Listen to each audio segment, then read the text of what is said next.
I'll shut the fuck up. Business owners, entrepreneurs, family I am not capable of doing it's difficult for I'm us gonna to stomp find all the over time this. to put together projects like these, even though it's something we really want to do. Hey, do you know where I get from, Unfortunately, Seme? taking care of the things we have to Any take idea? care of comes As a matter of first. fact, I do. However, Oh, because of viewer Deme, support, dude, from people like if you, that guy's we're able ever continue going to doing drive this. to my Please house consider to joining our execute Patreon me, this is and supporting the I'm Burn telling and you. Return podcast. It is. I don't stand a chance.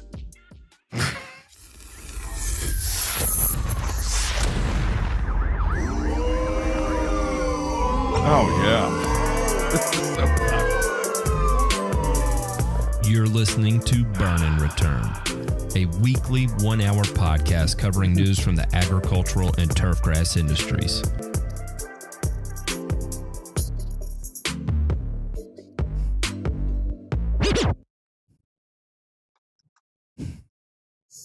Oh, it's me. Oh, it's you. Oh, Who? I was off my A game there.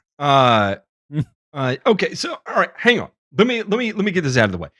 First and foremost, we are not doing a regular episode of Burn and Return tonight. You know why? Because we can't. That's why. So I'm gonna ask everyone to hold hands with me and get off my duts because we are doing something a little different this evening. I have had the gracious opportunity to meet several gentlemen in a Facebook community. It is called the Centipede Lawn Care. What is it? How's this all? Centipede Lawn Care and Turf Sciences Group, right? And it is a group of fine young gentlemen. There might be a few ladies in there. I honestly have no idea. Looks like yes, there are some women in there as well too that are interested in just doing things as good as they possibly can. And it's going to be a mix, kind of like you see on our show here, of professional applicators and homeowners as well. And what they reached out to us and said, you know, hey, a couple things. Number one is we would love to do something a little different with you guys. What if we open up a thread in the group and you guys can, you know, kind of take it, you know, one-on-one and you know, make it more of a dedicated show for the people that are in our group. And said, yeah, absolutely, 100%, we will do that. And as you know, a byproduct of that, they were going to help with our WeCareLawnCare.info project that we have going on as well there too. So giving a little bit more love to the St. Jude thing that we've got going on there. So anyway, I just wanted to get that out of the way. We're doing things a little different tonight. From a scheduling standpoint, it just worked out easier. A little bit of housekeeping. Deme is going to have to dip early because he's got to be on an airplane at 5:00 in the morning, and I don't miss that, and I don't envy that. Not one bit, especially in today's pilot climate. Oh God, is driver going to be your pilot? By the way, oh dear, I am flying an airline that he greatly disparages and despises. So no, and I did that on purpose too, to feed into the capitalist pigs at Delta. Yes. By the way, I have a credit card in my wallet right now, and it is an American Express Delta card. Because let's be honest, that if you want to enjoy your flight, you typically fly Delta. If you don't want to, you can pick any of the other airlines. That's all I'll say about that. All right. That being said, let's go ahead and bring on the other boys. Oh, by the way, J Pink, would it be possible to go ahead and just push this live to YouTube instead of a local recording? Is it too late to do that? I know he can't talk to me right now, but I'll get some feedback in the chat. And so anyway, I was thinking. J Pink, clap 3 times if you're still alive. Do I need to call 911? You are a fucking pussy.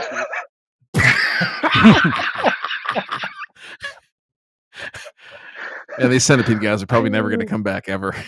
I know. Can we play the video? Can we play the intro video that we were going to? Yeah, we'll do that. We'll do that when we get the rest of it figured out. Maybe. I can't do it. We'll do it live. No. We'll do it live. Fuck it. Do it live. I'll write it and we'll do it live. Fucking thing sucks. 5, 4, 3. That's tomorrow, and that is it for us today. I'm Bill O'Reilly. Thanks again for watching. We'll leave you with Sting and a cut off his new album. Take it away. Excellent. Thank you, Bill O'Reilly. That was exactly what we needed to kick this off. I'm not gonna lie. That was exactly what we needed. Anyway, all right, we've got gentlemen. Just take a second, state your names real quick. Brandon, we'll start with you, just so that way we'll keep it in order based on how everybody sees you, and then we'll start jumping into the fun part. Oh, I'm introducing myself. Okay, Brandon. It's nice to meet y'all. I'm a spray tech in South Georgia, a couple of miles away from Chad. First time on the show. Appreciate y'all, having us out and answering a few questions that our group members have. But I've been introduced to y'all from Chad actually, and I just, on the way to work, in the truck, listening to y'all right before I get on the dang sprayer and sweat my balls off every day during the summer. Some Good really for you. good information from y'all. Yeah, that's I right. don't That's know why I'm about that. drinking bourbon. I'm gonna sweat it out in about 10 o'clock tomorrow. But yeah, it's really appreciate y'all again, and I'm really looking forward to this. Steve, who are you? What are you doing? Are you hammered yet? No. Hopefully, I won't get hammered. But yeah, what's up, I don't guys? believe you. My name's my name's Stephen Cheney. I'm an admin in the Centipede Group. My day job is I work for United Rentals. I'm a territory manager for United Rentals. And not part time, but like my side gig is I slang some FERT to homeowners and do some consulting work for homeowners. I'm super appreciative to be on the show and super appreciative of everything that you guys do. So much of my philosophy about turf grass comes from you guys. Chad, like Brandon said, was who introduced me to you guys, and that's all I've been the full time. It's just Grass Factor. What's Ray gonna say? What's Ryan gonna say? What's Matt gonna say? What are their opinions on it? And that's gospel. And then let's go read some research papers and some fungicide. Let's go read some labels, right? So yeah, that's me. Yeah. Hey, Chad. Hey, Matt, the dinosaur. The dinosaur. Yeah. I joke about Chad's age all the time. He's not that old. Ray, he's your age. But I also bust Ray's balls as well for being as old as a dinosaur. And trust me, I hear both of your bones as you're sitting in your chairs, rocking back and forth over there. So That's great. Yeah, just trying to grow Centipede mainly, and St. Augustine, just trying to keep it alive. Done lots and lots of research, lots of trial and error, and probably like the rest of you have had lots of bad experiences with it and learned a lot from that more than anything else. Yeah, and if y'all can't hear the South Georgia accents that are coming here, one, it is one of the most charming accents in the world, and we can we'll take Kenny Cooper for contrast, right? Who's from Chicago, and that is of the worst accent you've ever heard, and then you hear the South Georgia accent, and it is incredibly pleasing to the ear. To the asshole Wisconsinites like Supernova and Michiganders like Driver. I eat all of my balls, gentlemen, because the accents we have on tonight are high quality, and y'all sound like trash. All right, we'll go ahead. Yeah, we'll kick this off. Yeah, so wherever y'all want to start, feel free. The floor is yours. You want to start with some questions, Stephen? I can start with questions. Here's a solid question. Best pre-program walking. This is from Patrick Beeman. I think Matt knows Patrick. He's in our group here. Patrick's best awesome. pre-program. Walking the fine line of root pruners, tenacity, gallery, prodiamine, outside Outside of sound fertility, 1 to 2 pounds of N and K annually with AMS SOP, is there a benefit to other turf needs? So good fertility, and what's a great pre-emergent strategy for centipede? Ray, I know what yours is going to be on this, and I'll say this is that I don't know if there is a surefire, like 100% best way to get this done in a professional lawn care setting with the idea that you're going to treat a 5,000 square foot lawn for $60. You know what I'm saying? So if you adopt that program of trying to compete from a price standpoint within plus or minus 10% of the competition in your area, are you going to be able to run a root pruner free pre-emergent program? Chances are not affordably, not at 20% or 25% product cost margins. And it's just, that's kind of the nature of the beast. And if that's where you need to be, I know some larger outfits may need to be at 18% or 15% product cost margins, right? And you're sure as shit not going to get that done at $60 for a 5,000 square foot yard or 4,000 square foot yard, right? So now can you design a program to do it? Fuck, yeah, you could. And it would be awesome, and you love it.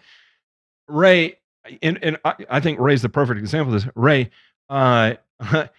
when you can accomplish whatever you want, but it comes down to what you're willing to spend, right? IP on, right? Ray? Yeah, I pay materials, and I also consider sod or seed when that turf area crashes and burns a material that I factor into my costs.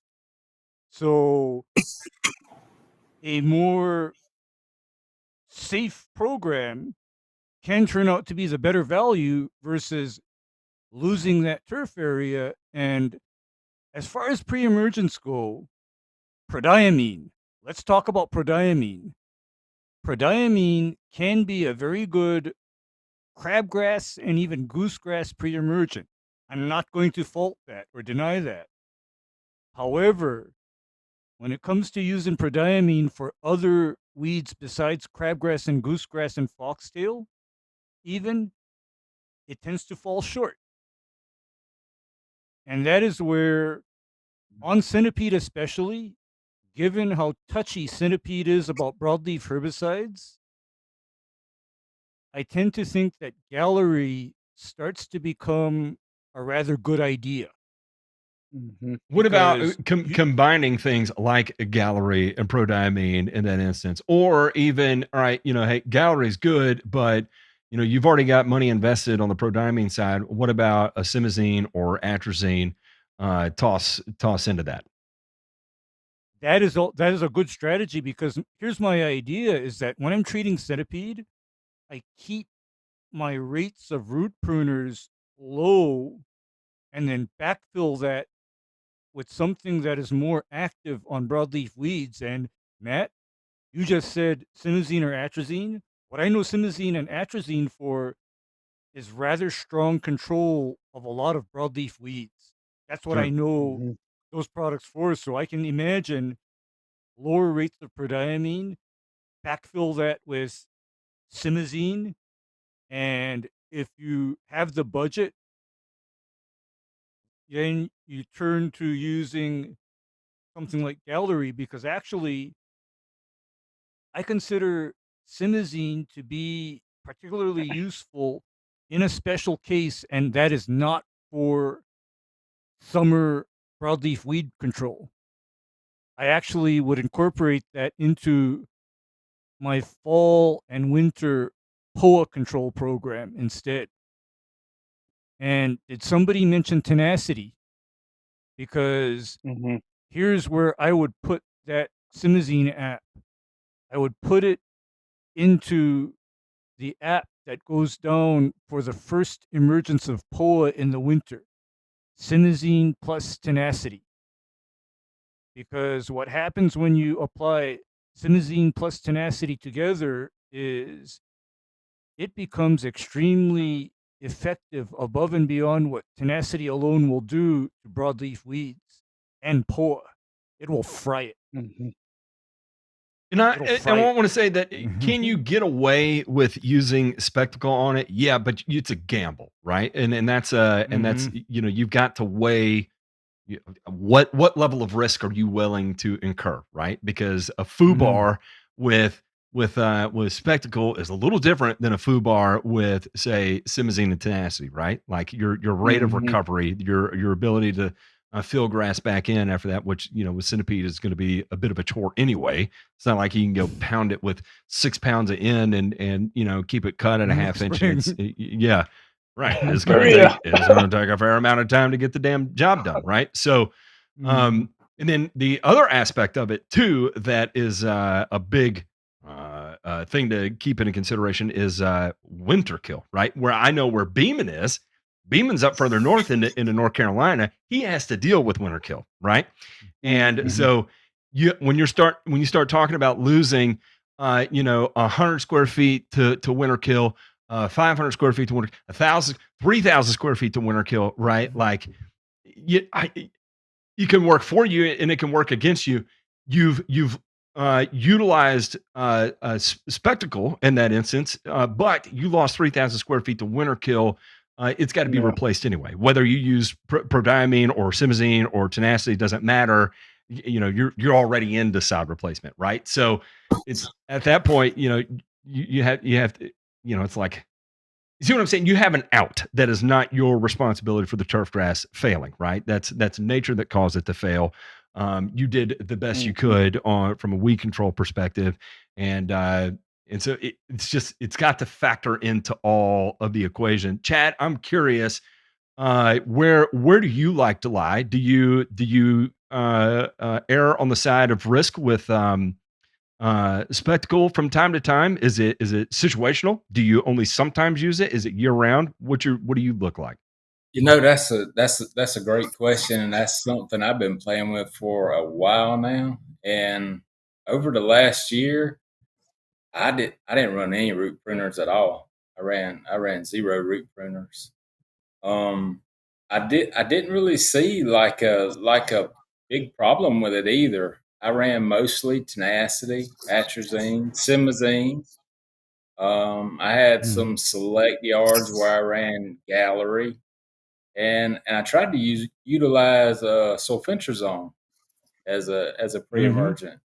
I have a problem with it turning the grass brown. So once we get to dormancy, I don't have a problem with it, but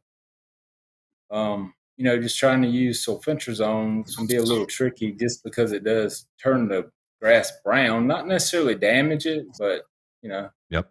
There's a recovery period. There is some bronzing that is caused by your sulfentrazone, but the thing about that is what you get out of it.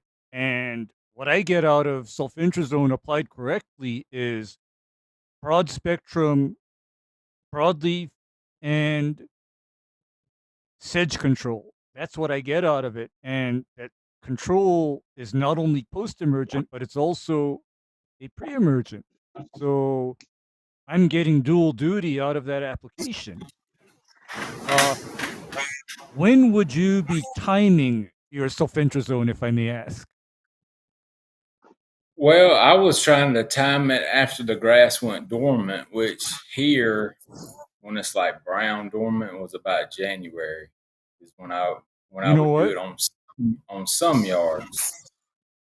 And that's like a perfectly reasonable strategy because sulfentrazone plus tenacity, for example, is another powerful combination for weed control. Yeah. I mean, that's like another tool in the toolbox when you need it, and there's benefits above and beyond the initial post-emergent controls. So I think that's a good strategy. I've used that as well, and it's paid off. Yeah, so this was the first year that I've actually been through it and didn't really use a traditional pre-emergence, and I may do it again this year.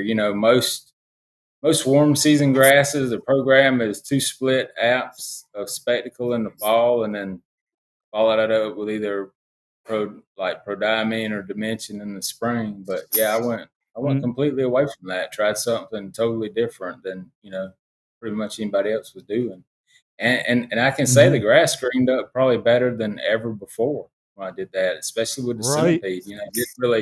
Didn't really struggle coming out of green up, even though centipede's pretty bad about waking up. It's still pretty ugly trying to transition to green up. But yeah, I'd say this was probably the best year I've had with it. Brandon, it's not. What do y'all look like? Are you balls deep into the rooters, or are you avoiding it? Yeah, kinda. I'm not really fond of it, but I work for a guy that obviously he has the final say so of what he wants to do. I kind of put in input, whatever. We run spectacle, but I mean, we always have, we have some breakthrough here and there. We've used Dimension before, Prodiamine, the usual split app kind of deal.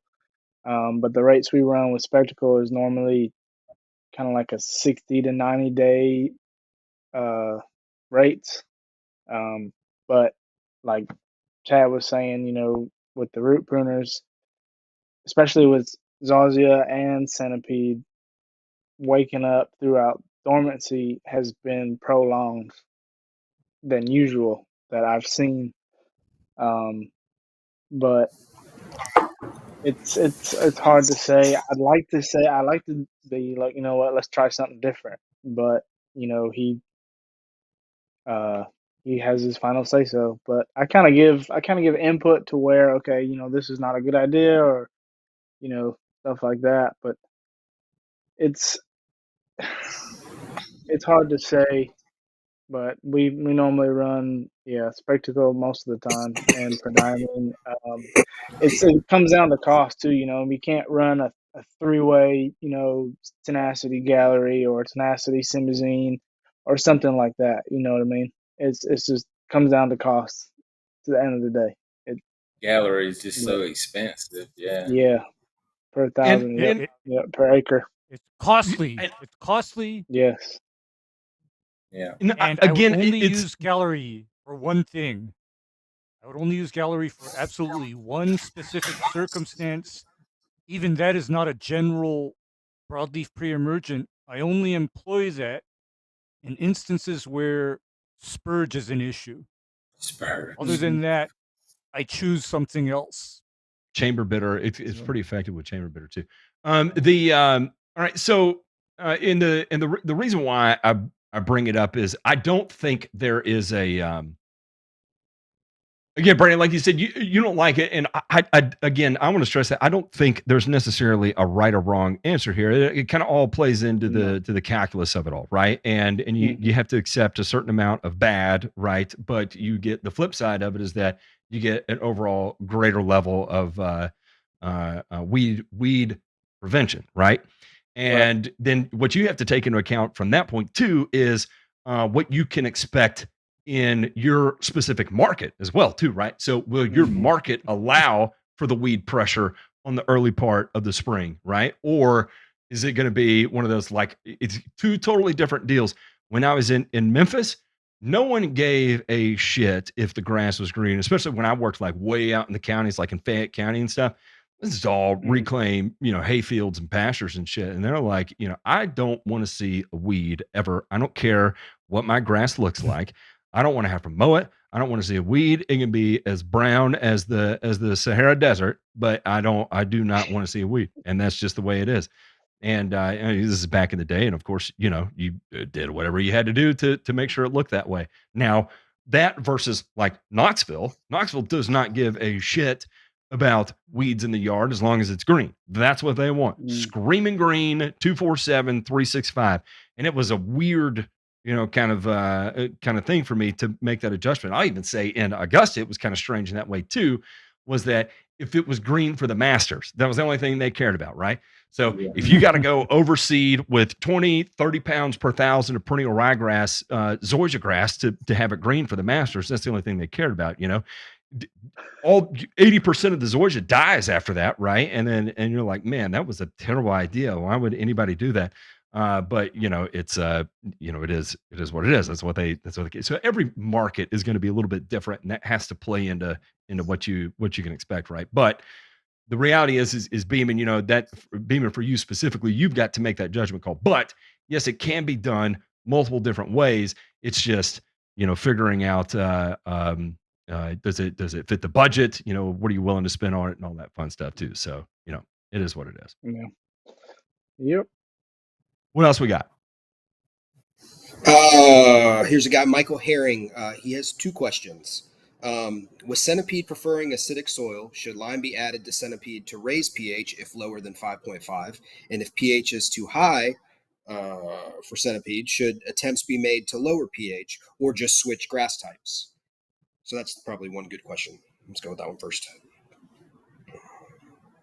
The only time I would think where liming centipede would be necessary is if you have toxic levels of like aluminum or lead in your soil or something. Ray, what would you say on that? I'd probably say the exact same thing. Is only time I would consider adjusting pH, and I do it extremely carefully in centipede, is if I were looking at pH sub 5 soil, like down to 4.5, and I got red flagged as either aluminum toxic or manganese toxic. Then Manganese I would toxicity, that's a consider, good one. then I would then consider raising that up to 5, but not much higher. Not much higher. I mean, it is very rare to find soils where you actually need to do that. It's rare. How Yeah, about going the other way? Oh, bringing it down. Yeah, so bringing it down. Oh, So man. somebody's sitting at 7.5. Okay, you know what I'd say to them? Switch turf types. Yes, time to consider a beautiful iron cutter or Tahoma 31 lawn. I got your attention, Ryan. Yeah, especially if you're high in phosphorus. Yeah, especially, and in fact, we had one of our friends on the Discord who had to do that because his dad had been throwing down 111 on his centipede lawn every year, and finally the centipede, declined on him, and so we told him, I think it's time for your dad to have a Bermuda lawn because I don't think centipede can grow there anymore. It's done. We had a mod who had a stupid high pH and stupid high phos, but kept the centipede lawn, and it looked nice for a little while, right? I mean, it looked pretty good, but it declined, and he fought tar, he fought everything under the sun, and he's moved out of that house since. But that was the yard I sent you, Ray, on the Discord. I think I sent you his soil test and everything. This was a while back, right? Yeah, right, and right, you said, right. I think you said, I feel like you can grow something else or something like that. I don't remember. Yeah, I think I said that as well. We're looking at it realistically. I'm not sure centipede could grow there and be healthy long term. And the owner of that lawn, I have concerns about his mental health because he would lose his mind trying to keep that grass alive under those conditions. Yeah, it's just saying. Death. Like if you have high pH but you have low phos, I've seen it be very workable. If you have high phos and low pH, I've seen it be very workable. But if you have high phos and high pH, you're screwed. Plus, it was so weird. He was on almost sand too, just straight sand. Yeah. Like it was sand capped. Like it was nothing but sand. It was wild. Wow, that is insane. I mean, I'd probably say that I've also seen centipede turf on that high pH and high phos levels as well. But then here's what is the nail in the coffin, I find. Any kind of external source of salt, specifically excessive chlorides. That is where things go really bad really fast. I mean, because I've seen people keep centipede in places where theoretically it shouldn't work, but I notice the differential is that turf does not receive any kind of chlorides or salt ever. Mm-hmm. You know, that's the difference. And so with those people, their grass does fine as long as they fertilize that with absolutely nothing, and they just water it and mow it. So here's the second half of his question, which I think is very interesting. Could nitrogen fertilizer amount go over 2 pounds per year to repair damaged or bare areas, or would this likely lead to decline? Question mark. If so, what would be a better way to repair areas? Whoa. It's a crapshoot. I Yeah. will just say from It's a personal crapshoot. experience, look, there have been, I don't know, 300 lawns. I've probably been in excess of 4 pounds per thousand of nitrogen on centipede because of winter kill. And the number of ones that had ill effects were like 3 out of that. Now my own personal home lawn, was centipede as well, and probably in excess of 6 pounds of in. And in property line to property line, it did not green up again ever. It was toast. It was done. So it's in my experience, it's just a crapshoot. What do you think, Ray? Like, are you okay from Yeah, a I think repair perspective think- in this instance? How likely, like, what percent of damage or area? What percent of area that you would want to grow in would you have to see for you to say, okay, I'm going to run 3 pounds in this time versus just being like, all right, I'm going to grab half a pallet of sod or whatever, or I'm going to plug it. Okay, I probably say my cutoff is 10%. And I even include that 10% as areas that look a little thin or weak. Yeah. I'm not even talking about absolutely bare areas, because absolutely bare areas, I'm looking at seed or sod to repair that area right now, because it is going to take too long to grow back. It's just going to take too darn long. And I know that the danger of thinking you're going to push the existing turf to grow a little bit more with nitrogen is that is okay until it's not okay, and you've caused the whole thing to decline because it's gotten too much in. And now you have a bigger problem on your hands. What's the predictability of that, though? And that is why I hate this grass type more than anything on the face of the planet. You can't. What's the threshold, right? That's my question. What's the threshold, and what's the mechanism that's actually happening that's going to push the grass into decline? I don't know. Especially if you're mitigating the other issues, right? So excessive thatch, so that kind of thing, or you're not allowing it to store enough carbohydrates before it goes dormant. So if you take those factors out and you just pushed high in, theoretically, shouldn't it work? And you kept up with K, right? So you kept up with other nutrients. Kept up with your K.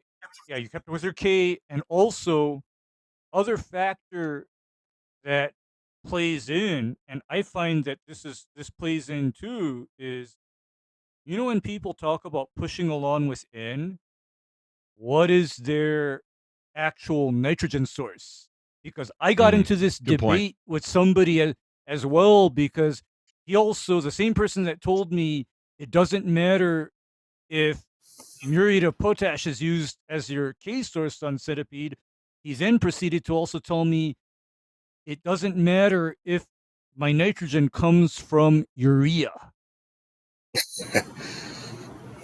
Okay, I mean, I was told that one because, true story, I have applied rather aggressive rates of ammonium sulfate on centipede and not have it go badly on me. But then I'm talking about applying 1/10 to 2/10 of a pound of N per month on that centipede with at least an equivalent amount of potassium with potassium nitrate. And that has been okay as far as promoting growth and color and all the things that you want fertilizer to do. But understand that you're not going to find a pre-mixed bagged fertilizer containing those elements in them. It's not going to happen. So Absolutely not. yeah. So, Well, here's the Chad, thing. let me get in your head real quick. How much have you gone the route of selecting like ammonium nitrate or potassium nitrate and just going ape shit on your N rates to see if you can cross the threshold? I did last year, like the year before. I went with ammonium sulfate and potassium sulfate on a few yards, and probably went 4 or so pounds of N, trying to grow some in. And I didn't really notice any more ill effects than the yard was already suffering. Of course, it was pretty bad, so that's why I was trying to push it so hard. So so I was kind of hard with it, but if I went 4 pounds of N, it probably got 5 to 6 pounds of K, pretty much the same time. So it's a lot. And that just may trying to be push it or grow in. that may be the factor there, right, Steve? Is that again, removal rates of centipede are not going to be removal rates of Bermuda, and where it gets even weirder is that individual cultivars are going to have different removal rates too, right? Like I know Patriot Bermuda grass is one of those that it has a weird removal rate compared to say like TIF 419, right? If I recall correctly, I think Patriot Bermuda was closer to like a 1-to-1 removal rate, and that was not like a luxury thing either. That was just what it typically was removing. Needed. Yes. Yeah. So kind of an oddball, out of left field. Now the difference between Tiff Blair and whatever other centipede you run out there are going to be different removal rates. I don't know if you're going to push it above a 2-pound threshold. Do you need to have if we'll call it a 1 to 2 removal rate for centipede, or a 2 to 3 removal rate for centipede. So basically, for every 2 units of nitrogen you apply, you remove 3 units from the soil. Right? This is for people listening. So you apply 2 pounds of N, your removal rate, what your centipede is going to actually try to pull from the soil is going to be 3 pounds, right? Because your nitrogen load will determine the rest of the nutrients that you're removing from the soil, right? So we'll go with that removal rate, 2 to 3 or 1 to 2, right? So if you want to push it above 2 pounds in, so you want to get into 4, you got to make sure that you're going to be in the high, 8 pounds of N you may be having to go out with, or 6 pounds of N. I'm sorry, 6 pounds of K, 6 pounds of K to support your 4 pounds of N that you're applying at a 2 to 3 removal rate, right? You know what's beautiful about centipede grass? Centipede grass Nothing. will quickly tell you. I was going to say thank you, Ray. I know, Let's talk man. about something positive. Yeah, centipede grass will rapidly tell you when it is running low on K. It'll quickly tell you, right? Because what happens to centipedes that's running low on K is that it starts to turn bronze and purple. And I had to learn this and absorb this because I always, as a classically trained agronomist, always associated purple with phosphorus deficiency. In centipede grass, that's incorrect. In centipede grass, that turns that bronzy purple color when it is running very low on K, and a lot of people, they see that purple and they think, oh my gosh, we are low phosphorus. Let's hammer it. Don't do that to centipede. Instead, when it starts turning purple like that, I'm thinking, I think it's time for a application of 13045. It's time for that. I'm looking for a paper that shows removal rate. Evie brought up a good point. What about the micronutrients or minor nutrient removal rates too to support that? Now, I'll say this too is that typically most soils are going to have enough because again, they're micronutrients, right? Very, very, very little is going to be removed, and so typically most soils are going to be sufficient in it, right, to be able to handle that. But are you going to cause any problems by playing it safe and throwing in some foliar micronutrients a few times through the season just to make sure everything's going to be okay? Only upside, right? Of what I You see mean from to that. tell Now, me that we can't apply boron to centipede? What now? Oh, washing special boron. There's very, very special boron for that. So Demay and I have been playing That's around. rated paste only. We found this Test boron-rich Tide at the store, and we're using it as a 1-2 surfactant boron punch, right? So you get a great wetting agent effect plus boron. We think we're going to get it white labeled, and we're going to sell it under the Grass Factor's the Grass Factor secret sauce, and it's going to be sponsored by Spencer, and it'll be just be a beautiful thing. The color on your lawn won't fade either because it's Tide. Yeah. Tide doesn't fade colors. I remember that that claim is that it don't fade colors because Tide is good stuff.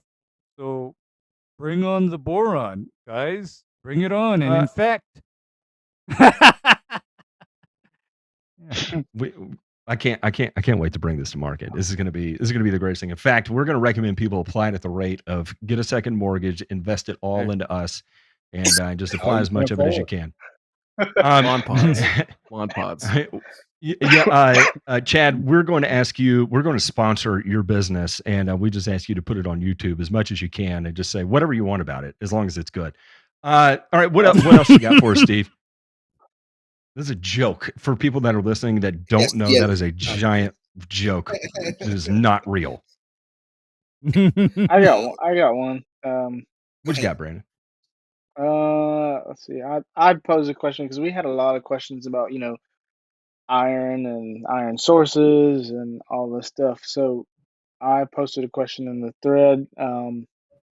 Said I'd like for some light to be shed on the multitude of iron sources that are on the market. What is the difference between sources, say EDTA, DDPA, EDDHA, versus sources like iron oxides, humates, and sucrates? And what are the benefits of sources? All right. So this is there's I'll keep this as simple as possible, right? If you are applying a liquid versus a granular, right? If you're a liquid, you have a lot more flexibility as far as what you can do. If you're applying a granular, you have very limited flexibility as far as what you can do. If it's a granular and it is not an EDDHA, it is not an EDTA, it is not a HPTA or whatever else, chances are it's not effective. There is a way to homogenize it in such a way to make it effective, but your cost to do that, and you're not going to see that except for in a very hyper specific manufacturing setting.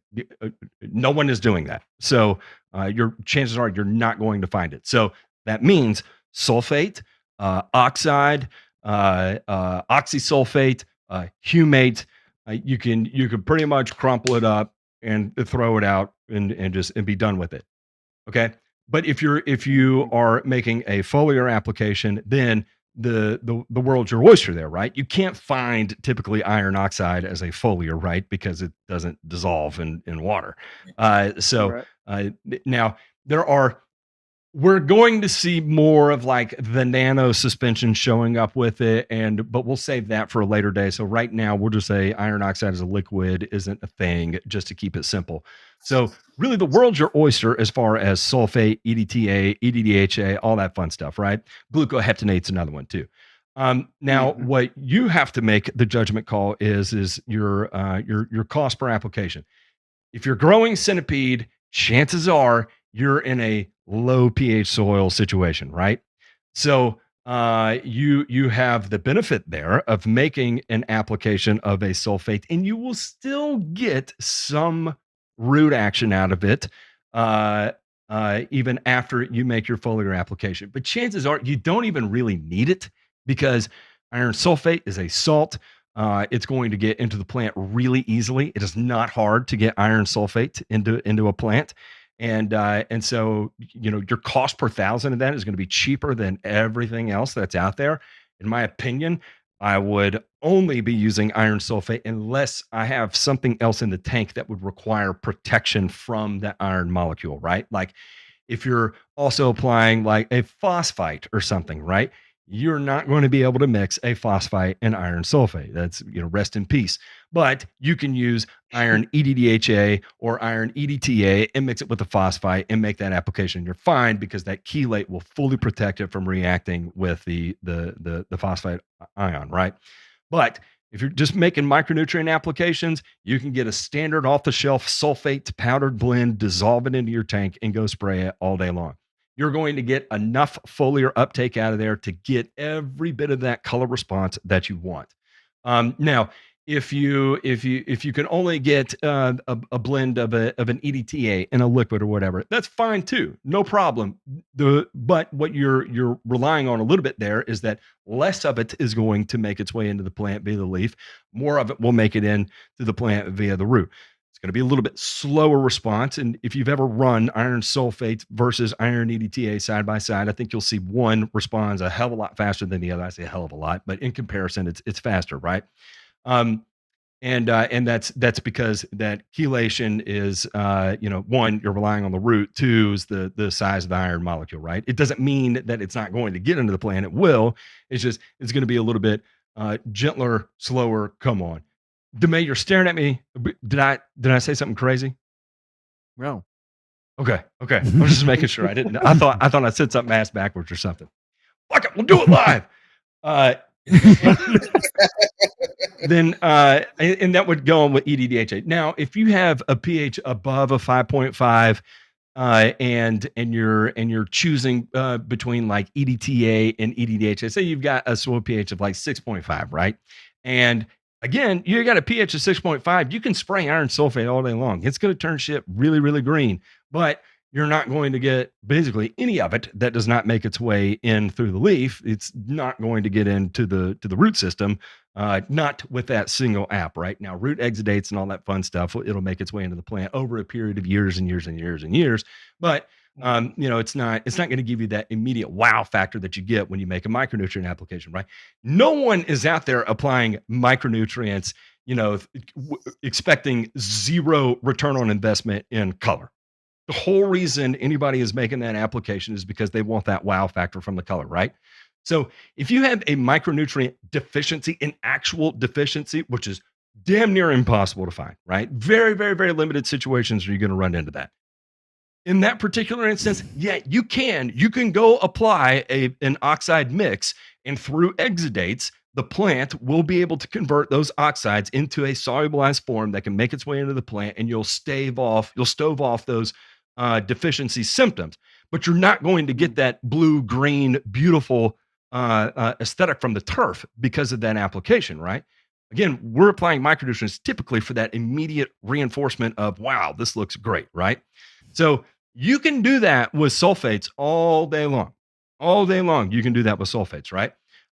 But as you start getting higher and higher in pH, what doesn't make it in through the leaf will be root determined, right? And then after a 6 EDTA, not much of it's going to make it into the root because the EDTA molecule isn't going to protect it very well after a 6. Then you switch to EDDHA, right? EDDHA is going to protect it to 9, and is going to be very effective at allowing that to happen. But for all intents and purposes, especially for people in centipede areas, I can't think of any reason aside from worried about tank mix interactions for anyone to use a chelate.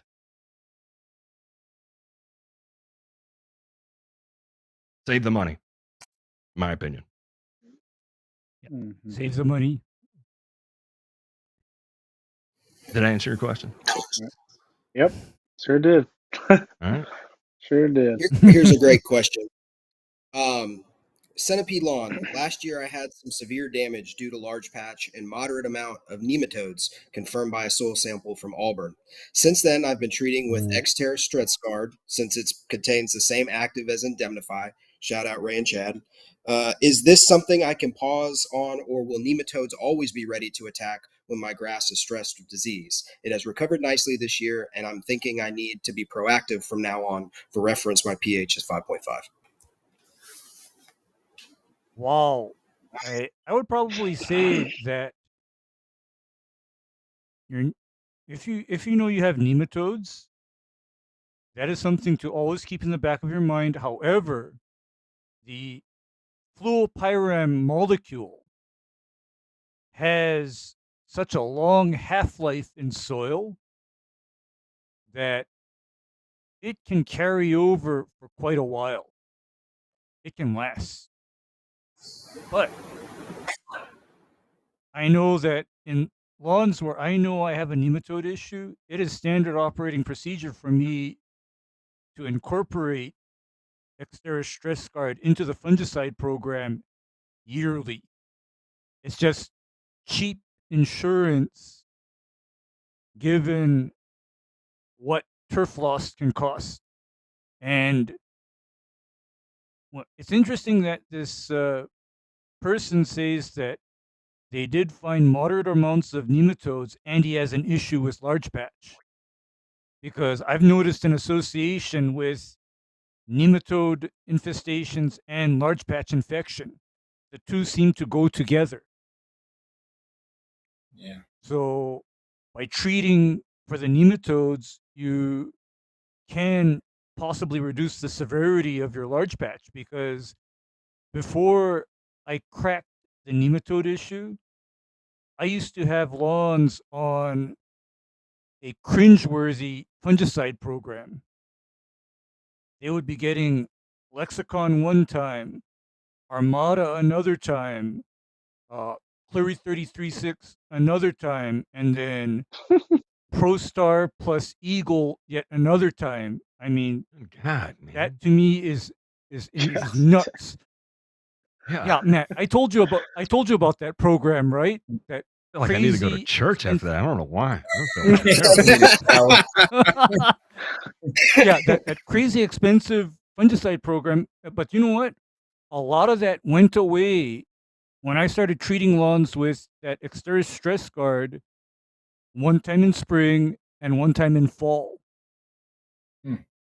Then I'm not on edge about losing turf to large patch anymore. It's not nearly as big of an issue. So that's almost like is that almost like a maintenance app? Say one time in the spring, Yes, and one time in the fall. Yes, sir. Yeah, one time in spring, one time in fall. 5 ounce and 5 ounce and 5 ounce each time within label rates. And that's just cheap insurance for me. Ray, Evie said, does a pigment offer any advantages to the centipede? I don't know the answer to this. I would say not really, because I don't know if photosensitivity is a thing of centipede, not that I'm aware of. Y'all may know better than me though. That photosensitive pigment was actually intended to mitigate heat stress on bentgrass greens. Right. That was the specific purpose of that Stretsguard pigment, was when you're applying something like Xteris or Signature or Mirage or any of the other Bayer Gulf fungicides to bent greens, that stress guard pigment is dealing with yet another piece of agronomic management, in that I liken it to a sunscreen for the grass, because bent grass can get to a point where it's too much sun, especially if you're talking about, say, the bent greens at Augusta. That's a little bit far south for bent grass. Mhm. So A little bit. they need all the help they can get. Yeah, just a little, Matt, just a little. Yeah, I don't think Yes. the pigment is really doing anything for centipede there. Sun causing problem for centipede is that's like antithetical for why people would grow it. And then the other one is using gypsum. South Georgia and sodium accumulation there. Especially you're not going to find a sodic soil in South Georgia. So no, I can't think of That's any reason right. to use gypsum in that area. Gypsum Breaks up the soil, man. Yeah. breaks up the clay, Yeah. right? Yeah, it breaks up clay. I mean, that's and I'm gonna introduce yet another factor that can make or break centipede lawns, and that would be high levels of calcium. Hey, hang on. Here's a theoretical right here. Okay, so we're talking. Okay, can you use gypsum to displace chloride? I don't know the answer to that, but I'm thinking of a hypothetical here to just throw a monkey wrench into the plan. The fortunate thing about chlorides is that given sufficient chloride-free water, you can actually push or flush very mobile. The chlorides out, because the chloride is a very weakly charged anion. It's not extremely well absorbed through most soils, and if we're talking about the acidic sands that are common in the southeast, definitely no. Then any chlorides could possibly be pushed out, provided you don't keep on applying chlorides. Yeah. So I don't see the need to displace the chlorides off the soil in that instance. On the other hand, though, if your chlorides were carried by sodium, then actually that's a place where I don't care how you amend your soil, that centipede is probably not going to live. Period. Yeah. Yeah. I was trying to shit on my own parade there and come up with some sort of wild ass reason where we would be like, oh, you know what, gypsum in this particular instance, that's a great idea. Rescue against a year's worth of potassium chloride being applied. Yeah. What else you got? Other than mechanical core aeration, what would be the best option to improve an area of hard-packed hydrophobic clay? Would I still use mason sand after aeration to help water filter further down into the soil instead of adding OM to actually retain moisture at ground level? Wow. All right. So we need to preface this. So the majority of the time, right, especially in Georgia, right, everybody hears, oh, I've got red clay. I've got the hardest red clay you've ever seen. And then you pull, DeMay had to go. Love you, DeMay. You pull a composition report and you find out it's like 60% sand. And I'm like, wow. When that all of a sudden, no, you're not really dealing with clay. So can it get hard? Can it become hydrophobic? Sure. But it doesn't necessarily mean that you have hydrophobic clay, right? And if you're dealing with hydrophobicity, that in and of itself has a correction method that is not going to be entirely reliant upon an aeration. Can you aerate to aid in mitigating hydrophobicity? Sure.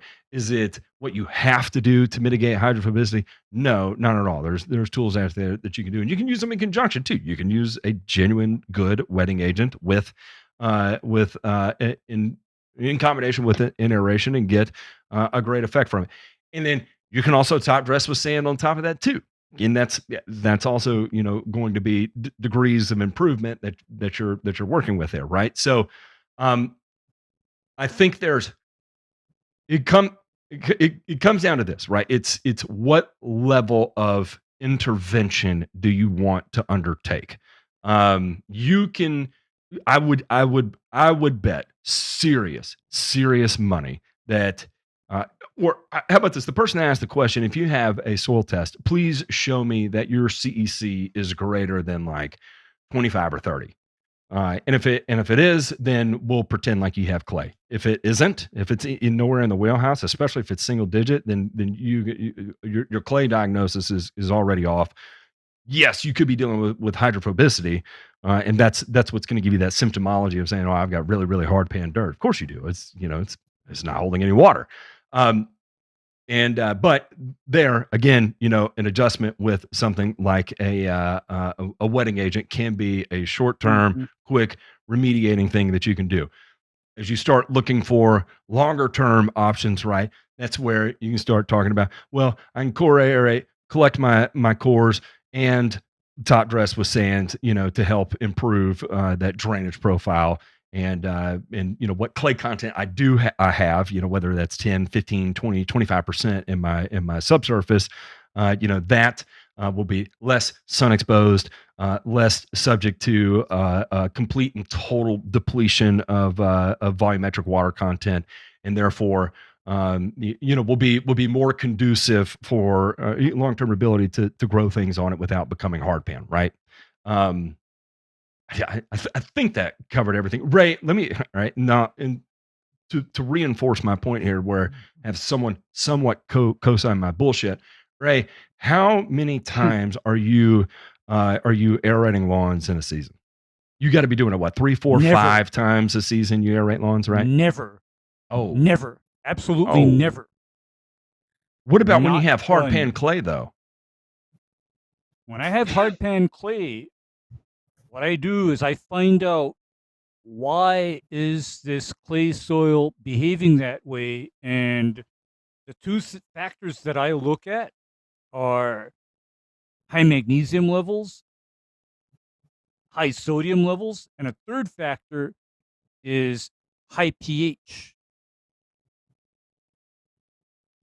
And so In nowhere in Georgia that I know of, I don't think anywhere in Georgia are you going to run into high pH soil. I don't think that's possible. You're not going to have high pH. You're not going to have high pH soil, but in that case, I am open to the concept that when somebody has let their soil dry down too far, it is going to become rather hard. It's going to become rather resistant to re-wetting, and in that case, I'm in favor of treating that area with a wetting agent initially, and then irrigating.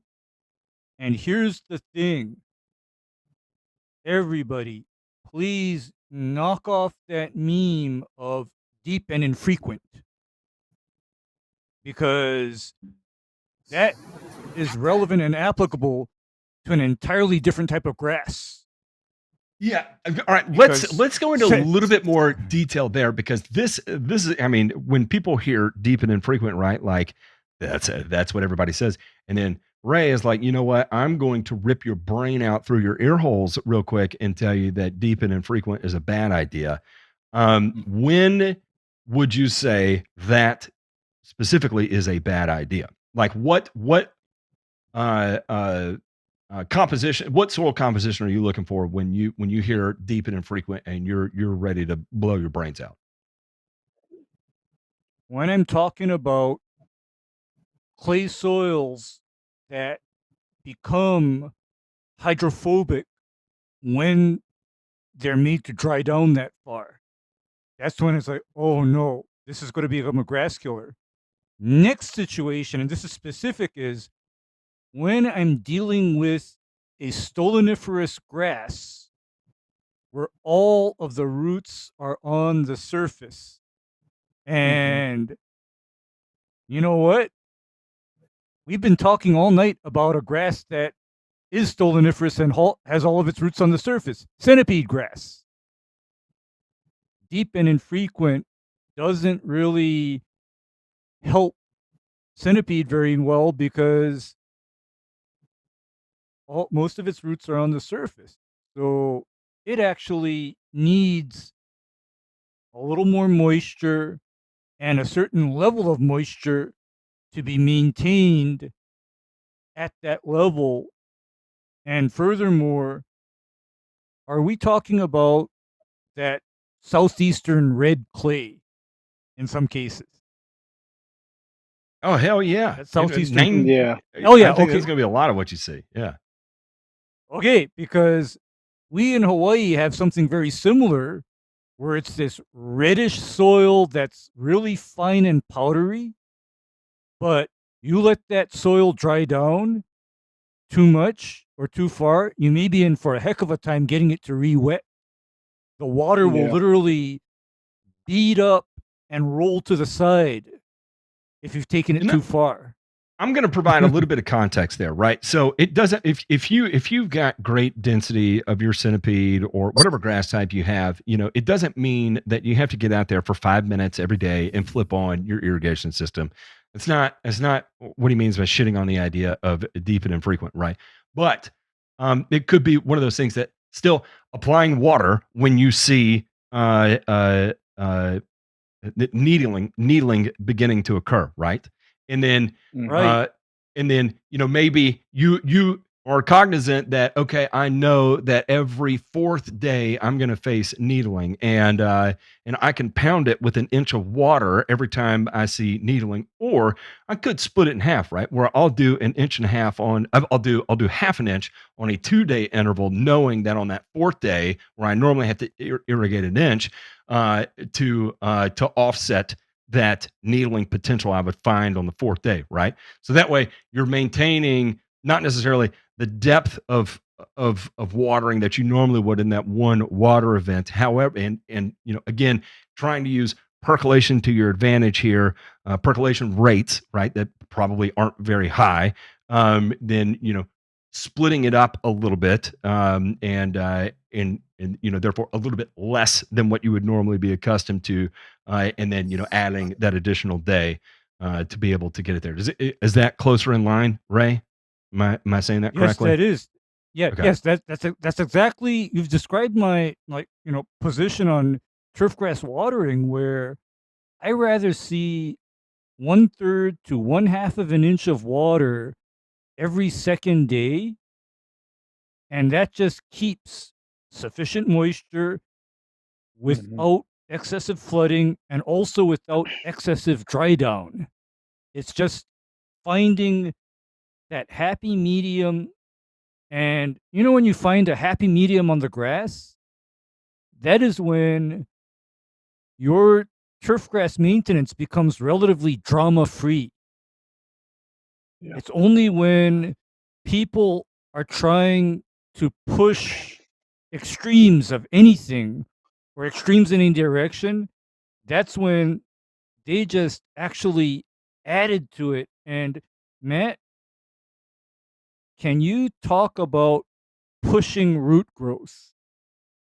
It's unfortunate that Ryan isn't here because I know Ryan is the person that would want to put somebody's nuts into a deli slicer when they talk about pushing root growth, via drought stress. Yeah, and there's a lot of hem hawing that you can do with the idea of driving roots, right? Like one of the things you can do to really really drive the shit out of some roots is completely deplete the plant of phosphorus, right? So in the face of extreme phosphorus deficiency, you will grow the deepest roots that you could have ever imagined. So you're growing on a primarily sandy soil that's already low in phosphorus, and you're growing something that is, phosphorus, a phosphorus user like Bermuda grass would be, and you want really deep roots, starve it of phosphorus. It is because the plant is freaking out. It's looking for it, and it's going to go try to find it every which means, ways, and measures that it can too. Right? Same thing. You can dry it down to a point, because let me tell you, you miss it a little bit with trying to dry it down to drive roots. Then you've shot yourself in the foot. You foobarred yourself, right? And now you're kind of flipping that over. Same thing with running ultra lean on phosphorus, right? You can get away with it up to a point until you don't anymore, and then you're up a creek in that regard. So that idea of drivers.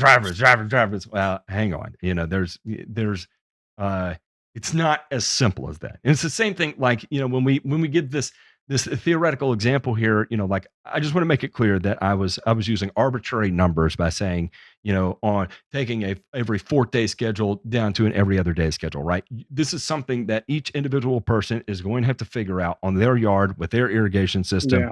And their soil structure, because your neighborhood is going to be different from your other friends' neighborhood, to your parents' neighborhood, and everyone all in between. And what may be every other day on your property, maybe every 8th day on another property. You never know. So there's a lot of. I think that's the hard. I think that's the hard thing for homeowners too, finding that happy medium, as Ray would say. Because I mean, like you said, I could water every second day, and someone can water every 6 days. You know what I mean, and still be okay, and still have that sufficient soil, moisture. But I feel like people are so scared because centipede is so touchy in itself that oh, if I water too much, I'm gonna get large patch in the middle of summer. Oh, or I'm gonna get dollar spot or gray leaf spot or something in my St. Augustine or something. You know what I mean? It's just that finding that happy medium, and that's kind of what we, kind of preach in the group. Everyone's different, soil structure is different, but Climate is different. Even. yeah, too, exactly. That too. Exactly. Do you have trees on the property? Do you not have trees on the property? Well, Yeah. After watering there's is shade, so morning nuanced. shade. It's Yeah, like an art that is form. super. It really is. Yeah, it's so nuanced. I mean, you're totally right, because I remember, talking with people in the damn California or Arizona desert, and they're saying, "I don't understand. I'm watering deep and infrequent, and my lawn is foobar." And I said, uh-oh, you know what? Stop what you're doing. Please give this grass a half an inch of water every other day and see how you go from there. Increase your water as needed if a half an inch is not enough. I mean, Right. because they were thinking they could pound that lawn with an inch of water one time a week, or an inch and a half one time a week, and that would carry them. But reality can be is that if your water If you're is cruising at 10% evaporating, humidity and 100 degrees every day, though, like, you're yeah. good I'm luck. pushing think my so. luck with Bermuda. Yeah. Yeah, you're pushing your luck, and so conversely, I also account for that humidity factor in that when I'm dealing with high humidity environments, I then have to counsel people the other way around and tell them, look, let's try watering like maybe every 4 days, because every second day or daily is a lot, because you haven't dried down from your first watering even. So we need to give this Right. some more time so that the turf is not in a constantly saturated situation. I mean, it's Right. so nuanced. You're right. This is all like extreme nuance, and if anybody tells you one size fits all, rethink. Really rethink. Mhm. How much more time do we have, Matt? I've got a couple Keep it more going. questions. I ain't worried about a damn thing. So, Yeah. so these are just a couple of questions that I've had. in my comings and goings of turf. When I think about dormancy, and how to uh, store as many carbohydrates as possible to stave off winter kill or whatever, protect it during winter. Is there anything that I'm missing, like past promoting as much photosynthesis as possible? You throttle down the N, water and sunshine, maybe raise your height of cut a little bit, and potassium. Like, is there anything else that you would suggest? Is there anything that in a bottle or a bag that's going to help me at all? Or is it just basic management practices? That's what's going to store carbohydrates. Foliar absorbed and plant movable carbohydrates. What do you think? A little fructose towards the late end of the season there, Ray. Do you think that's going to get us what we want? I got a more radical idea, Matt. I got a more radical Pop-Tarts. idea. Are we going to feed the lawn Pop-Tarts? Yes. Well, actually, I was thinking more like my maltodextrin and creatine. There. But seriously, how I manipulate carbohydrates in turf grass involves usage of PGR. That is one reason for me to utilize something like trinexapac, Anu, or flurprimidol, Cutlass, is I want to get the grass to stop growing leaves that I have to cut off, and instead direct some of that growth and energy the other way around, down to the the roots, the stolons, and the rhizomes. So, and in fact, I've seen an effect.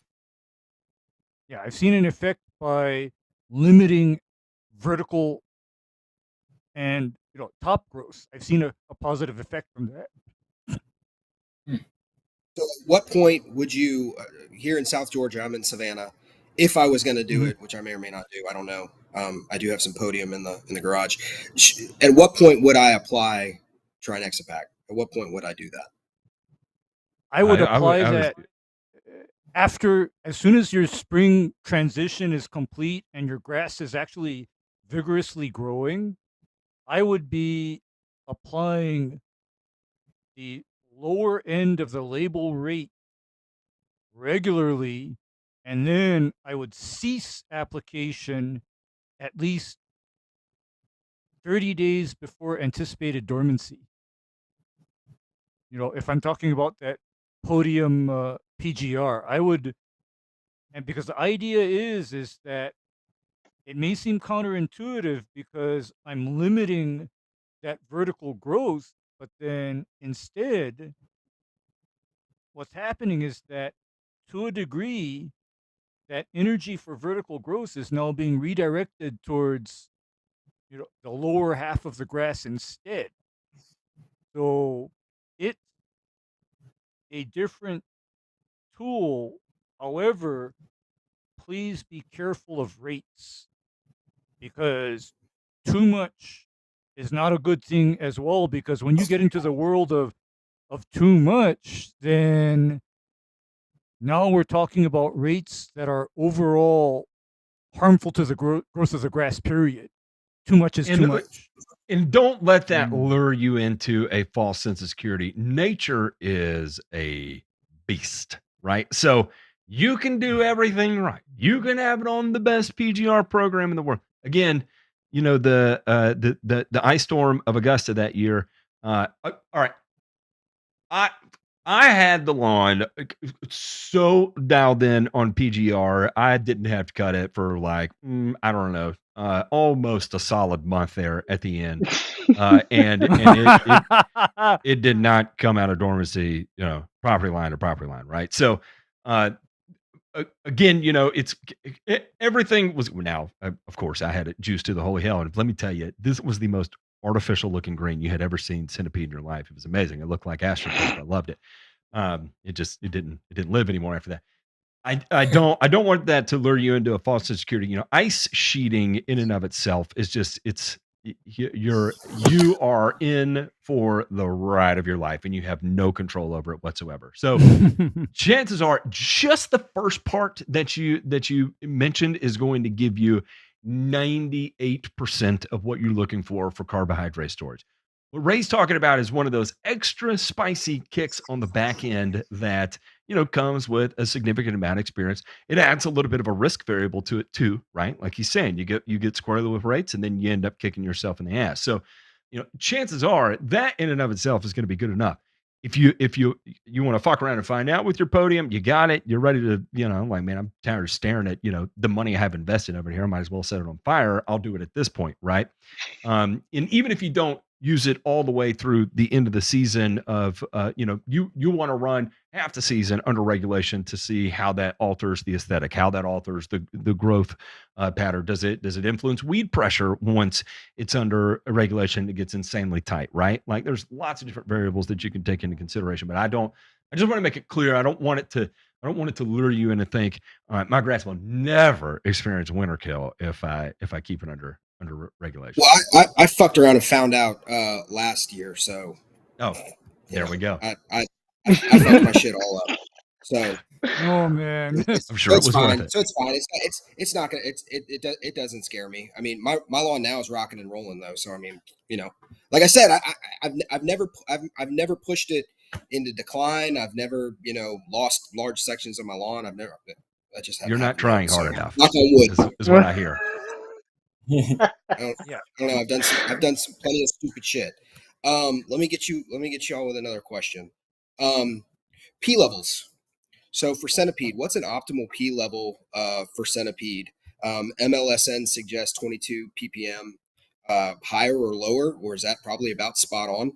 Oh no, you can go much lower. I think this is going to be more into who's it? Sold that was doing the work on bent grass down to like 3 or 4. I think Shaddix has been involved in that too. I would say centipede is probably going to be tolerant into things down there in that weirdly low range as well too. I'm guessing. Ray, do you know anything different? But I mean, if you're 4, 8, 10 parts per million of phosphorus, are you sweating bullets on centipede? Hardly. At that point, if I'm under 20 parts per million P in the soil for a centipede, that's when I'm relaxing. I'm not anxious anymore. Because once I see P over 25 and the desired turf type is centipede, then I know this may not work out long term. Then, because here's why I have concerns over high P levels in a centipede lawn. If the high P level doesn't cause centipede decline in and of itself, here's what I have observed over the years. High P levels make other weeds that much more aggressive. That high phosphorus is instead feeding and sustaining some of the weeds. And like my philosophy on centipede grass is literally, how's this? I want it to be growing on soil that is so acidic, calcium, and phosphorus deficient that nothing else even wants to grow there. That is my ideal. Okay. I mean that's my ideal, is that I want the soil to be so nasty that the only kind of grass, weed, or vegetation that it will even think of surviving there is maybe evergreens, centipede grass, and rhododendrons. There, I said it. And as far as an upper threshold, like what and all right, so people that want to know how to drop your P levels, bag your clippings is about the only thing you can do. You start getting into the real weird stuff after that, right? Like, and good luck. It's just you're spending money, you're chasing your tail, you're chasing numbers. At that point, you'll never be able to do it. Bagging your clippings, discarding them, right? If you bag your clippings and then redistribute it back onto your lawn, you're just redistributing the pee back onto your lawn. So, I don't want you to think that that's the appropriate thing to do too. I've seen weirder shit. That's why I say that. So, anyway, I saw Evie's question. I got distracted there. So, bagging clippings, removing them. That's a good question. Phosphites. Yes, phosphites will in turn continue to convert into phosphorus, right? So limiting phosphite use on centipede is probably a good thing. But here's the reality of the situation. Yes, phosphite is a SAR, right? So there are some weird effects that it can have a positive role on in the plant, but primarily the majority of the effect it's gonna work on is gonna be the pythium, pathways that where pythium can have an effect, right? Again, there's some ongoing research with the idea of biostimulant and that aspect. Again with microdocium patch, I think there's some ongoing work with that and some promising stuff that's happening. But in and of itself, you're thinking of phosphite in general as a pythium product, and how frequently are you seeing pythium on centipede? Yeah, we had a conversation about this a couple of weeks ago, didn't we, Matt?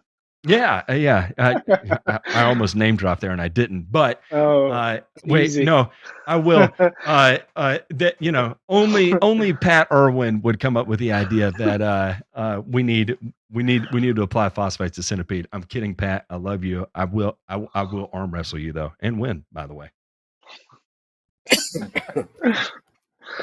Oh man. I'm going to show up to Howard tomorrow. Upper threshold of centipede. When are you scraping the grass and laying Bermuda sod, Ray? What is your personal threshold? Again, everybody has to establish their own threshold. This is just where Ray would do it. And I would say Ray is going to be on the more extreme end of things. And by extreme end of things is like probably at a lower phosphorus level than what most people need to do, right? So, understand if Ray's there, you want to give yourself a 50% cushion, you're probably okay. Okay. I would probably say it's a definite reconsider your grass type over 50 parts per million. Reconsider. Go. I mean, that's just fair because then again, 50? We've had 50. Yeah.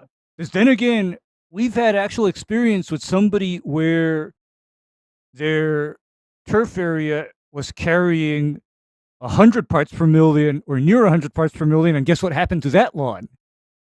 That's the brand new iron cutter lawn right now. I bet it's a hell of a lot prettier and a hell of a lot easier to maintain. Just saying. Absolutely. I mean, you see, the problem with that high phosphorus is it may not necessarily kill the turf grass, your centipede, but how much is that going to feed the weeds? Because the other thing about me dealing with centipede is, as much as possible, overall, I like to keep herbicides off of centipede as much as I can. That's just part of keeping centipede in that happy medium is please be restrained as far as what you apply to it. And if there's something that I can do that discourages weeds, I will take that avenue.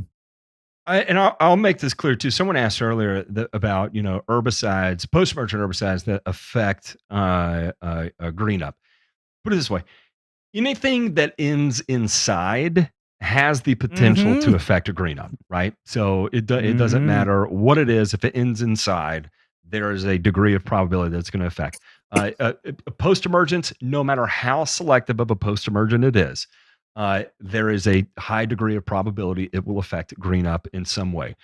Even things that are relatively benign, like low rates of three-way on dormant Bermuda grass, will affect the rate at which it greens up. And if you don't believe me, go try it. Go spray, a dead ass dormant Bermuda lawn with 16 ounces of glyphosate an acre, and then take the one next to it and skip the glyphosate app, and then in March, a month before it really starts to green up, go apply 64 ounces of per acre of three-way on it, and then watch how the two green up. Guarantee you, the one with glyphosate, and that would be the one that you would expect to have the delayed green up, would actually green up faster than the one with the three-way application. And again, it's no matter how selective it is, even and mistimed non-selective herbicides too, anything that ends inside has a degree of probability that it will affect green up. Good enough. Fair enough. Here's another Chad, one do for you have you any guys. You got another one, Steven? Go ahead, Steven. I've got two more. Unless Chad, you want to ask the nitrogen cycle question. Why is sulfate of potash not recommended as the potassium source on extension sites? It's usually Good question. Why is there not a consistent soil method? Soil nutrient recommendation amongst universities or extensions. I don't know, and I'll tell you why. And I've asked this question of a similar degree to multiple different turf professors, and it really comes down to this: is that in order to get something changed is an absolute nightmare of an accomplishment. So the reality of it is that they're not going to be able to make a lot of changes in the literature. One, the cost to undergo that level of change is big, and a lot of these departments are underfunded as it is. Two is the amount, the body of evidence that you would have to show in order to justify that change and to justify that offense would be a mountainous task as well, too. Right. So it is an uphill battle that not a lot of people want to undergo due to the amount of eyes and pressure that would be on you. And I know that doesn't sound very satisfactory, but I promise you it is a bigger task than what I'm making it sound. It sounds simple. It is really, academia is a completely different world than the one you and I live in. It is so different, right? Yeah. And this is even out. It doesn't matter if you're tenured or not. It is a completely different thing, right? So you're not going to see big changes there.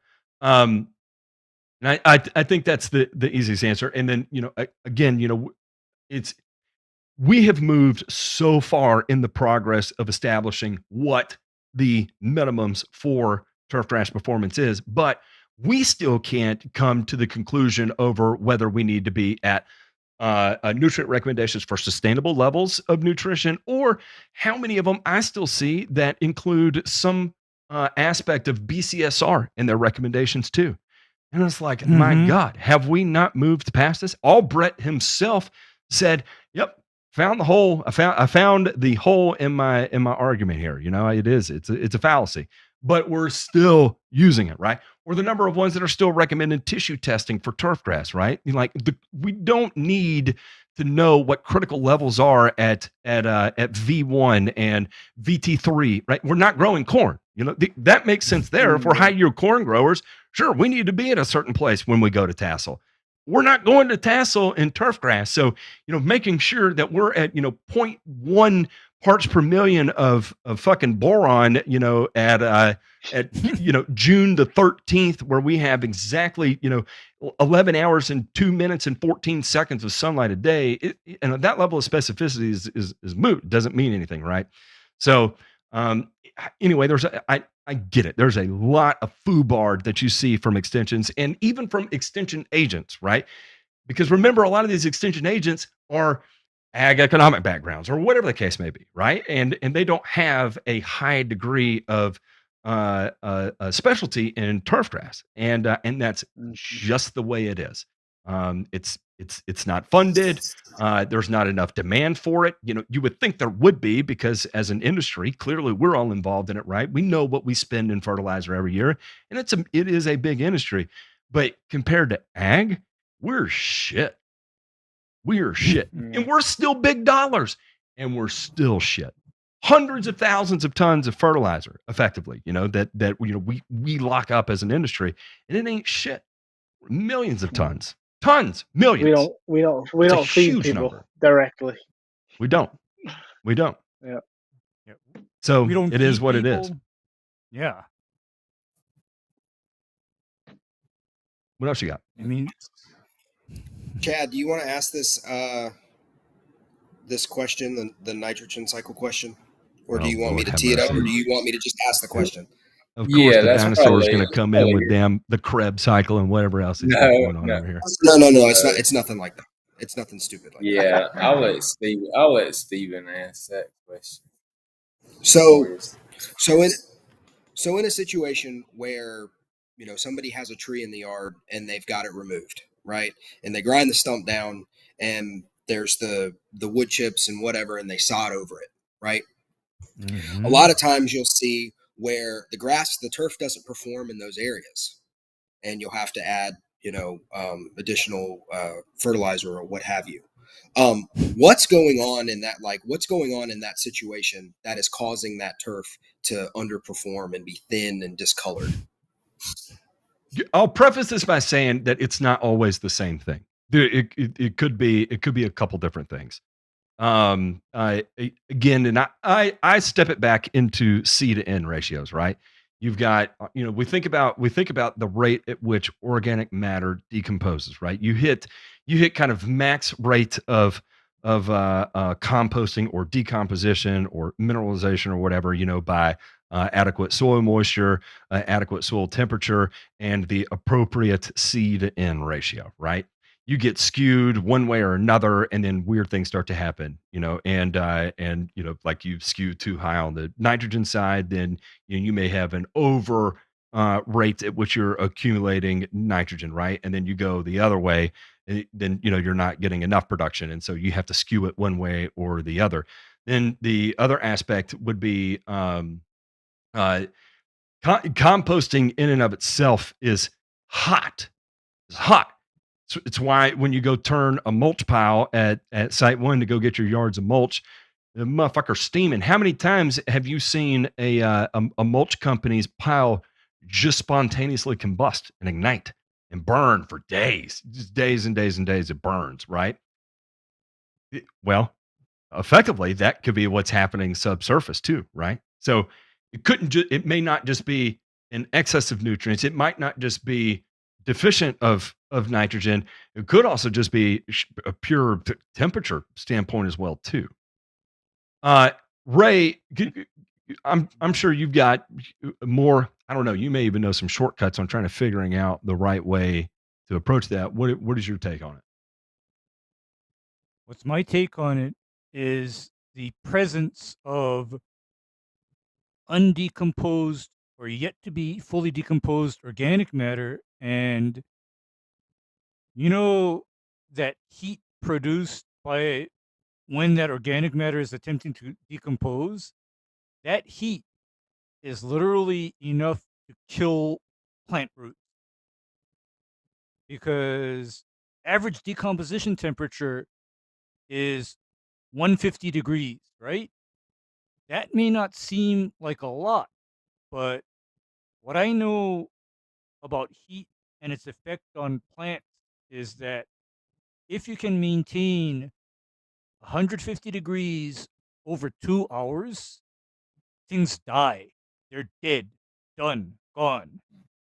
So if you can imagine a tree stump or piles of wood chip underneath sod, and all of that starts to decompose and get hot and stay hot for the entire growing season, the grass is going to have a problem. The grass is going to have a huge problem. And the other factor to consider is in that decomposition process, that organic matter is also sequestering nitrogen that the grass otherwise needs for growth. So there are multiple factors that are going to make it rather hard to grow grass on wood chippings or tree stumps. It's just many things are working against you. And my last bit is that this just popped up in my head is what if it were possible to rapidly oxidize that organic matter? All right, this is where we start getting into like some real fun shit, right? And actually I do want to talk about this a little bit because there is ongoing work in various parts of the world specific to this, and the idea is mitigating the accumulation of organic matter in sand-based growing mediums like golf greens, for example, right? And there are some people in South America that are really, really deep and have developed highly effective programs at mitigating organic matter accumulation without aerifying and sand filling, right? And this is through the use of what's that? What were you gonna say? However, what they're using to Yes. mitigate that organic matter is not a joke. I mean, No. this is so fucking hazardous. I cannot emphasize how hazardous this is. AKA, no one needs to be doing this. No one needs to be doing this. I want to make that very clear. Yeah, because Matt, what exactly are they using to oxidize this organic matter? Strong oxidizing agents, namely hydrogen peroxide. Yes. Oh, shit. Okay, and everybody is thinking right now, what is so horrible about hydrogen peroxide? All right. Hydrogen peroxide, that 3% solution that you can buy from CVS, that is relatively harmless. However, what's being used in this work to decompose organic matter in sand and soil is they are dealing with 30% hydrogen peroxide. And 30% hydrogen peroxide is violently reactive. Ray, and to put it like when I say that you're teetering on the edge of disaster by doing this, Ray, what happens if you were to mix, say, oh, I don't know, say you go out with an application of potassium nitrate or ammonium nitrate, and then you come in behind it with a 30% solution of hydrogen peroxide? What could you expect to happen? Good luck. Or you mix it in the same tank. Yes. Yeah, or you mix it in the same tank and rest in peace. Literally, you run the risk of dying. Yeah, because hydrogen peroxide is, as an oxidizing agent, means that it oxidizes whatever it's going to oxidize instantly. Right? Now, to give you an idea, Matt, solutions of hydrogen peroxide over 3% will literally bleach and burn through skin. Okay? Never mind what that does if that gets into your eyes. And I haven't even gotten into how high concentrations of hydrogen peroxide can react with any kind of flammable material. Because, hydrogen peroxide is what's used in these rockets. You admix hydrogen peroxide with a fuel, and this stuff is so reactive that you don't even need to ignite it. It will self-ignite. So when somebody is talking about using hydrogen peroxide, that even gives me pause. And by the way, I have dealt with hydrogen peroxide in high concentrations. It is not a joke. This is serious. Yeah. Anyway, that to show you the extreme, like of where you can go with degrading organic matter, right? That's like the opposite end of the extreme. Your best bet from a homeowner standpoint is removing absolute as much as humanly possible, because the level of weirdness that starts to occur with any amount of leftover wood in the ground, especially if it's dead, right? Like At a certain point, at a certain depth, right, you've still got like a root system. The wood is still wet, right, where it hasn't started to fully break down. It's like why with firewood, you got to let it cure, right, before you can throw it in. It's still wet, right? So while it's still wet, not a whole lot of weirdness is going on, but it reaches that standpoint of drying out where decomposition can begin. Then it starts to get really weird. And then you're throwing fertilizer on top of your grass on top of that. And of course, your root system is developing and dying and it's depositing too, right? And you think about it for people that are gardeners that do the compost thing, you think about it mixing the browns and the greens, right? Effectively, that's what's happening in your soil too. So you're reaching that standpoint of 140F, 150F, 160F, and then you're throwing more nitrogen on top of it, right? And it could be getting hotter and hotter, and then again, you're at 140F anyway. Your plant roots are never going to make it, and then you're scratching your head. I don't get it. Why does it keep doing this? It keeps dying in the same spot every year. Well, of course it is, because 6 inches down, it's 150 degrees down there. It's not going to work. Too hot. Way too hot. Bottom line. Well, that's all the questions I've got. Who's got another question? That's all I got.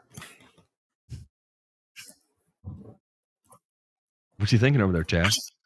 I was just he's thinking. See if there were any others that we may have missed. So that's all of them from the post, Stephen. I'm going back to the post right now. There may be some easy gimmies in there. Some stragglers. Yep, we'll give it a few more minutes. It's already 11 o'clock. I'm sure y'all are ready to wind it down as well too. I will say that I actually really enjoyed this. One, I love what y'all do with the group, by the way. I think that's great and it's commendable. And I wish, like for instance, I wish Bermuda lawn dominators functioned like your group does, right? It's funny when we're looking for things like legitimately in our Discord, I have a section called Clown World Lawn Care. And this is for like, stupid shit we see out in the world on a day-to-day basis. And 98% of it comes from Bermuda lawn dominators, and it's just like, man, it is unbelievable what comes out of that group. It's not to say everybody's in there stupid. There's a lot of really bright people that are in there. It's just you see a higher degree of inanity that tends to come out of it. And it's not a fault of the group, I guess. It's just, it is what it is. You probably have more people that are trying to tackle Bermuda. And it ends up happening that way. Like I'm sure, occasionally, time to time, how many people come in and tell you you're all stupid idiots for not using Milorganite and water on your centipede because that's all you need to grow to have great grass, right? All the time. It is another one of those things that makes you want to bang your head in the wall. It is what it is, though. But seriously, y'all, what you got? I was just saying, here's two last easy ones. Perfect. Best way to control and kill centipede grass in a hybrid Bermuda grass lawn, and are there are temperature restrictions like on herbicides or what have you? The actual temp, or is it the real field temperature? Ooh. Let's see. So the first one is killing a centipede in a Bermuda lawn. This is what's hilarious about centipede, and another one of the many millions of reasons why I hate it is that you can have a patch of centipede in a Bermuda lawn, and you can go spray it with glyphosate, and it won't do anything.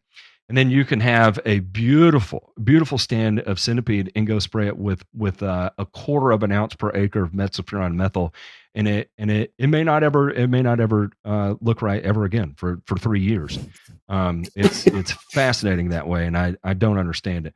That being said, there's a lot of options that I've seen just it does not recover well from, especially some of the more sensitive sulfonylureas. Like I ran a lot of Monument. It's something that I prefer to use in a backpack scenario, especially as a kicker to whatever else I'm running. Right, having that Monument in there. Plus, we'll say I like sulfentrazone in it, and then maybe a touch of 2,4-D ester or just a generic 3-way in there, right? I mean, that was very broad spectrum of what I could get in one backpack. It kill sedge, it kill all kinds of fun stuff, buttonweed. It was just a great little app. You're muted, Brandon. I can't hear you.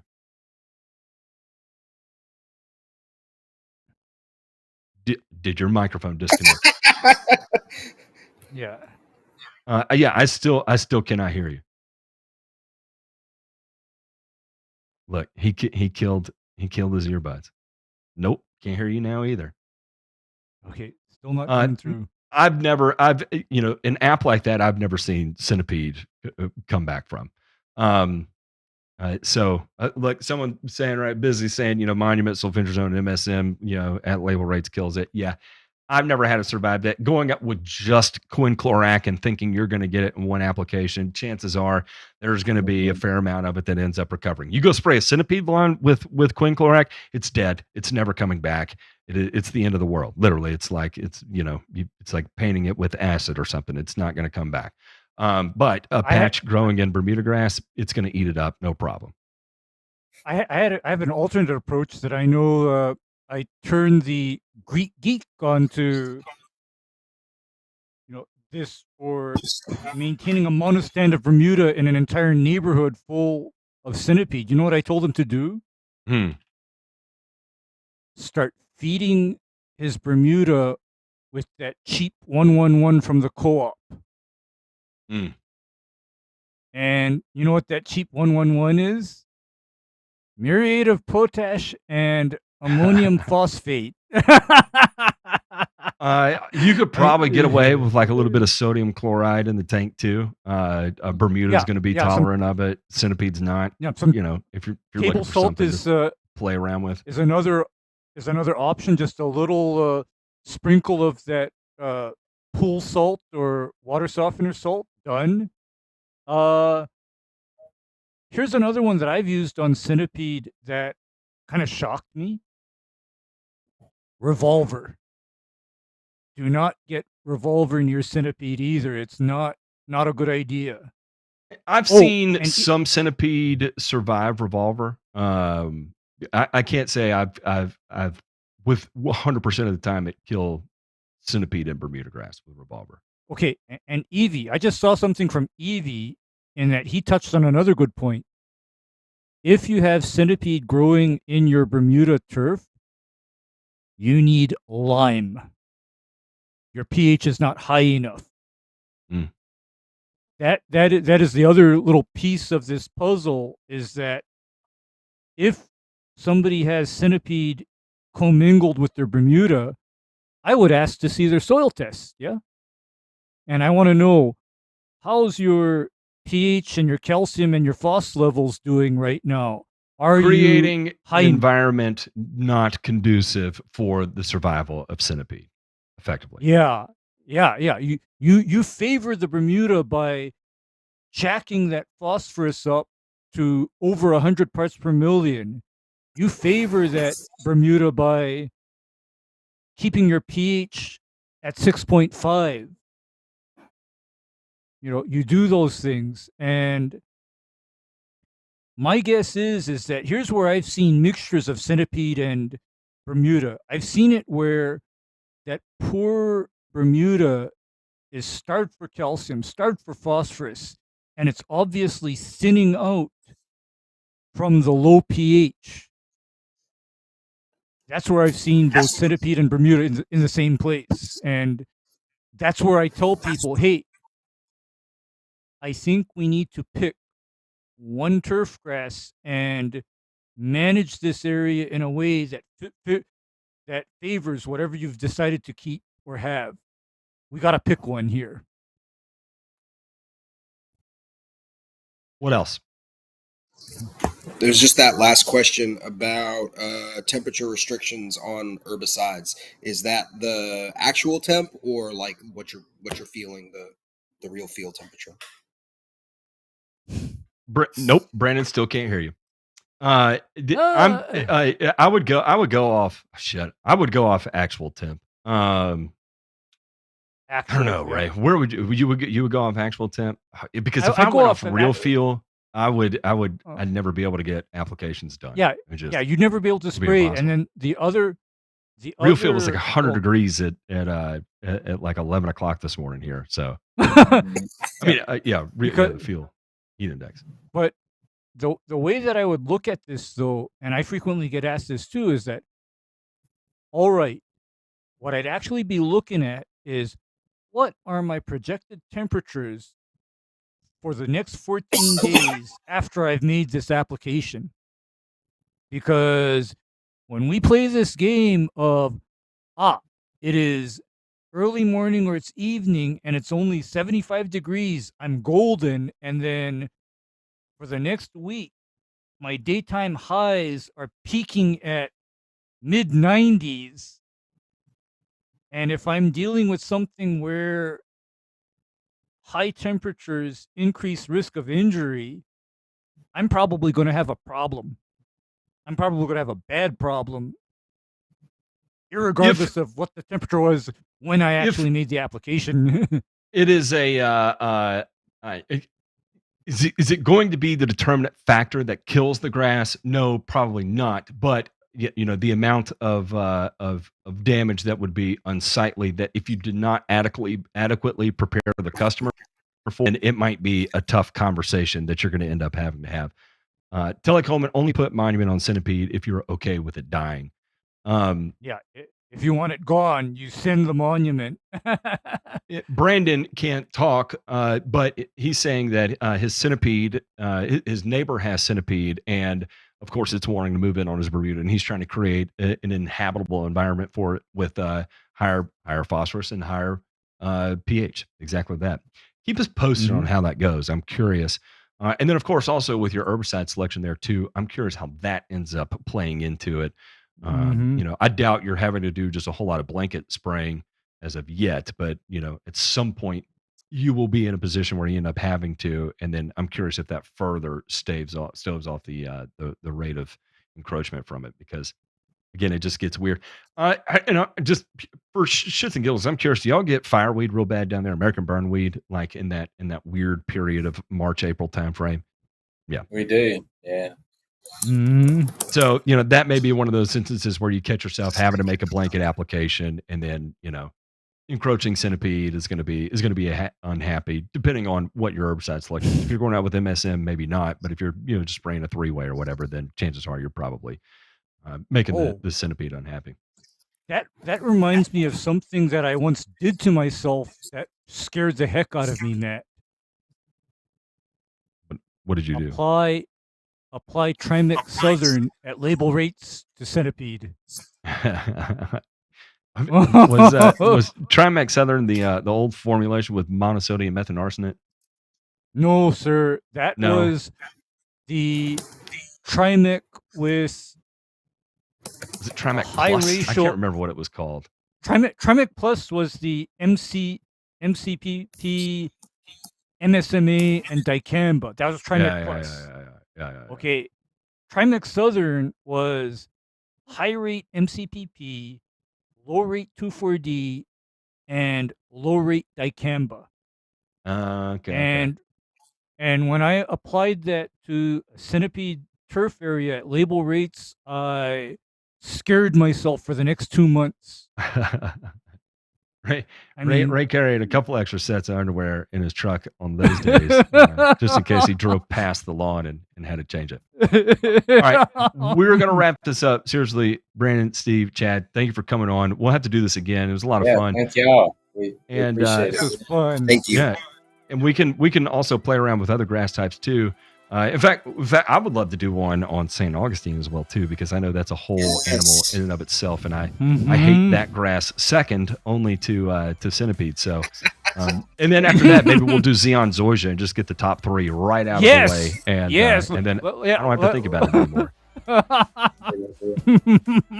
right, thanks guys. For everyone in the chat, if you are dealing with this and you want to go hang out with these guys and learn more about what they're going on, I am throwing the link to their group in the chat.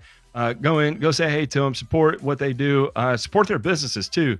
Brandon, Chad, show them some love. If you need to get in on United Rentals too, show Steve Chaddy some motherfucking love too.